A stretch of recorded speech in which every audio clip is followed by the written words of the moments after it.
I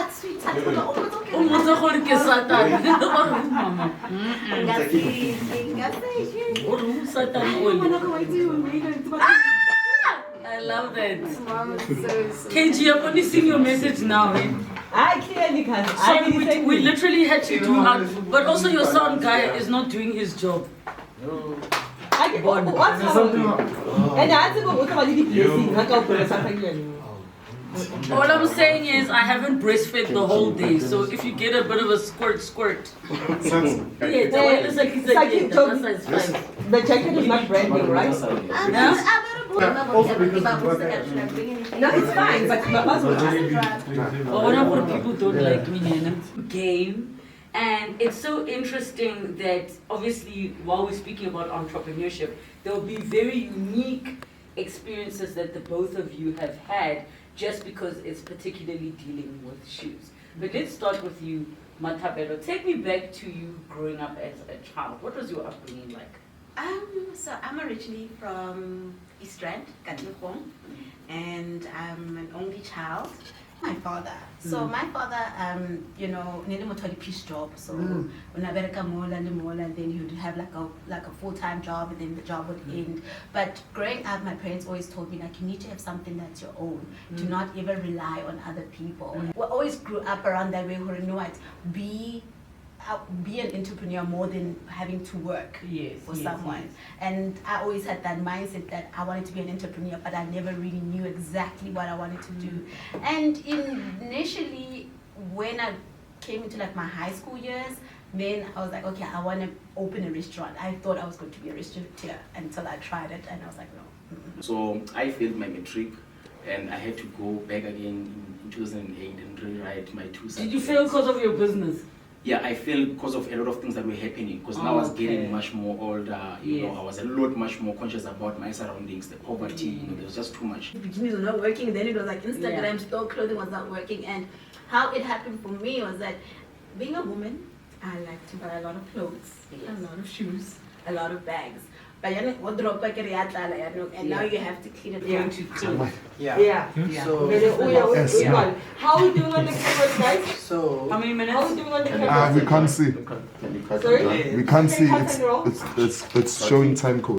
When we see Jorge, you guys are the champions of employment at the moment. We can't rely on our public space to be serving. We have to rely on each other to be providing the job. So Relebogile, thank you for coming to share your stories. Thank you so much. Hashtag Unpacked with Relebogile. Do get in touch with us and do engage with us, especially on the socials. Let us know what you think about our guest tonight. And maybe you've got your own entrepreneurship story or personal struggle that you'd like to share and engage on. Thank you so much for joining us. Have a good one. Tribes in our country were in Nyaka a couple of months ago, but I didn't know you were actually I was more checking your work than checking the person. When people hear the story of how the show came about, we were in lockdown doing nothing, and I called you and I said, we're not doing anything, let's shoot a TV show. And I was like, I don't have money. So my currency was my relationships. And they're like, one was like, no, I've got a friend with lights, I've got this. We started shooting the show. And then we waited a year till SABC picked it up. And even for them to pick it up, I was ready for us to go live on YouTube without making any money out of it. So it was like, even the story of this show just came from when people are like, oh, Relebogile is so lucky. She got chosen as a presenter. I'm like, are you guys mad? I had a crew in my house. I was like getting my helper to cook lunch for the crew and like getting up early, making sure we have breakfast just to shoot. I was like, they don't know how the show came about. Now you see it on SABC and every, like you saying, your mom says, who you've made? And I'm like, girl, you know, like, yes, everyone just sees like the show that's on TV, but this was shot in my house, like with people that I just said, listen, I start with, I don't have money, but I want to do this thing. This is my vision. Are you on board? And the relationship was the currency was the relationship to say, look, I do voiceovers. You know what I do? I'll help you if you help me. And the one thing we've run away from is trade exchange. Because I can go to him and say, listen, I'll do your voiceovers for you. The day you want to do radio ads or whatever, or I'll plug your things. sometimes you don't have cash, but you might have something I need and I have something you need. So what's stopping us from saying, okay, you give me this and I give you this? And that's also how I got my employees. I got 6 ladies that I work with, and you know, the one lady who's doing my social media management, management. She's what, 19, and she couldn't go to school, and she's like, I've got the skills, and I internet, did Wi-Fi, and I can do that. And she interviewed, and before you know it, that's how we came out our business now. So I hope we can do more of it, and it's like you mentioning your deal with Casper, and it's the thing of it didn't have to wait for him to be that big for you to be that big. You get what I mean? Like it's great that you can do it now because it shows the level you're operating on. But there's different brands that you can walk with them. Like I even make an effort to try and wear as many local brands like on the show in my closet. So I'll say to brands, I love your stuff. You just send it, I'll wear it, and I'll send it back because I can't wear it again anyways, and I don't want to kill your stock. So take it back, but at least your things are seen on screen, or you know, the different little ways that we can do it. So you know, like even this is a guy in town.